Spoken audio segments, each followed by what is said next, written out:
Hi everyone, my name is Vlad Genshu. I am a trial lawyer here in Los Angeles County, California. I practice law in the state of California. I have tried 20 civil jury trials, either as a first chair with no second chair or as a first chair with a co-first chair. 17 of those cases, civil jury trials, have gone to verdict. My last case was about 2 weeks ago in December 2024 in Compton. Before that, I tried one from September 30th to November 21st, 2024, about 7 weeks in Santa Ana. I want to talk to you today about a concept that's known as rolling with the punches. And this concept really applies to long trials, what are known as long cause trials. In LA County, those mean more than 10 court days. And when you try a long cause trial, you're in a very, very different situation than when you try a 3-day trial or a 5-day trial or even, 7 or 8-day trial. A 10-day trial plus, a 3-week trial, a 10-week trial, that's going to be a different kind of situation for you, for your family. It's going to be a different kind of stressor, especially if you're not basically trying the case next door. When you try a case in a different county, I've never tried one in a different state, but you're dealing with logistical situations that are going to cause a different situation for you, for your family, and you got to take that very much into account. So that's on the macro level. You're going to be leaving your home court, going into another county, going into another state. You got to really scope it out before, see, hey, what's this judge like? What's the courtroom like? What's going on in this kind of a situation? Everything from where do I park? All that kind of stuff. You got to look at it. You got to look at it accurately and say to yourself, here's how I'm going to try this case. Here's how I'm going to get lunch. Here's how I'm going to do this. Here's how I'm going to do that. That's got to be done before. But I really want to talk to you on a tactical day-by-day level, the idea of rolling with those punches. And what does that mean? You're going to learn a lot about yourself when you try a long cause trial, when you try a jury trial with more than 10 days, right? I tried a 7-week trial, and what I learned about myself is I love doing this. I love doing this. I felt re-energized trying the case. As I was going into it, I was really excited. As I continued to try it, I felt good about myself, good about representing my client. It was a very tough case, but I loved what I was doing. And I can tell you, you're going to find out very quickly if this is for you or if it's not. The more stress is piled on. Because and I'm not a medical doctor, but I can tell you for a fact that what happens in the fight or flight scenario is your mind quickly determines if this is for you. And if it jives with your value system, trying cases, if this is what you're built for, then your body is going to dig deep down, get more energy, and rejuvenate itself for the next day. A long cause jury trial where you're in trial, 3.5 days a week, 4.5 days a week for 7 weeks straight, is a marathon. That if you got in our trial, I think we had like 26 witnesses we had to put on. Then we obviously had a lot we had to cross-examine from the other side, do opening statements, closing arguments, rebuttal, jury selection. If you're built for this, you're gonna do more of it, right? It's kind of like the surgeon who loves doing surgery. He's gonna do more. She's gonna do more. The person who's built for being, on Wall Street, the person who's built for being in the military, they're not going to see that as stress. That is positive stress. It's going to make them stronger.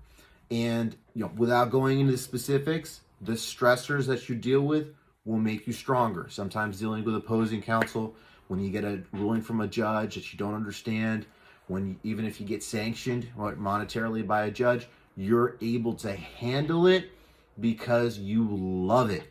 You're able to handle your client's concerns, opposing counsel, the rules of the court, everything, because this is what you're built for. That's a very, very important thing, because human beings very quickly make a decision in fight or flight mode, which is based upon their value structure, right? If you're not meant for this, your body and your mind's going to say, why am I here? Get me out of here, right? And if you like trying cases, if it's your thing, frankly, opposing counsel will notice it. So it's something that is very, very easy to notice. Let me tell you something that stresses me in a trial. It's the same thing that stresses me at home, which is what I would call logistical disorganization, right? When my kids are running around, I got 3 kids, I'm blessed with 3 kids, but when they're running around, that's harder for me to control than putting together cross-examination questions or direct examination questions. So in trial, if I don't know where an exhibit is, which one of the 50 boxes it's in, that's harder for me to figure out than getting the exhibit when I get it and putting together questions. So you got to kind of understand that and be able to manage it. Frankly, that's why the other side sometimes, whichever side it may be, that's why they have a trial tech team in order to get that stress out. So I want to talk to you about rolling with the punches. This is a very, very brutally honest, frank video because a lot of people should not roll with these punches and should get out of the game because it's not for them. Okay? A long cause trial where you're doing half of a massive case and then half of all the cross-examination will immediately test you. It will test you. You are going into the most civilized, civil form of combat that you could go into, right? With the exception of being in law enforcement, being in the firefighting team, or being straight in the military, there is nothing more stressful, I guess, obviously doing a surgery, than being in a 7-week, a 10-week, whatever jury trial, because you got all those things coming at you. I'll add one more thing. Again, I got 3 kids. I think my wife dealing with 3 kids at home by herself, or you know, with help, I think that's more stressful than trying a jury trial. I actually consider trying a case to be vacation compared to, you know, raising 3 kids. So God bless her. I think that's more stressful than what I do. But for most people, putting on jury selection, cross-examination, sometimes, you know, under very stressful situations, direct examination, sometimes under very immediate situations and stressful situations, most people can't handle it. So, not a psychiatrist, not a psychologist, but I will tell you, my opinion is if you go do one of these, you need to be honest with yourself. If it's not for you, then you need to say, you know what, I can do something else, transactional, whatever. For me, I tried that case. I gave it my all. It was a disputed liability wrongful death case. Didn't leave anything out on the table. I was 100% satisfied with my work, what I executed on behalf of my client. So happy I was that 3 weeks later, I tried another jury trial. So again, not here to talk about myself, but you want to be in a position where you think like that, because you know this is what I'm built for. Sign me up, re-enlist me, give me another trial. I want to go get him again. Put me back in the ring, right? And then when you go try that case, it's going to be like, I don't want to say it's going to be easy as pie, but you're going to understand. Mini opening statement. What's the point? Opening statement. What's the point? Jury selection. What's the point? What's my themes in this? What's this? What's that? What am I trying to get out of this? What am I not trying to get out?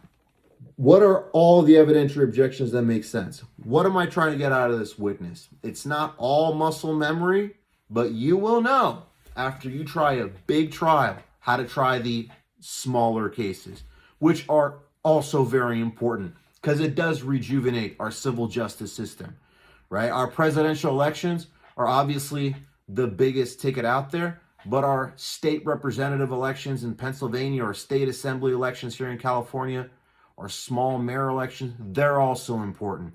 The so-called small trials, the 3-day trials, they're also important.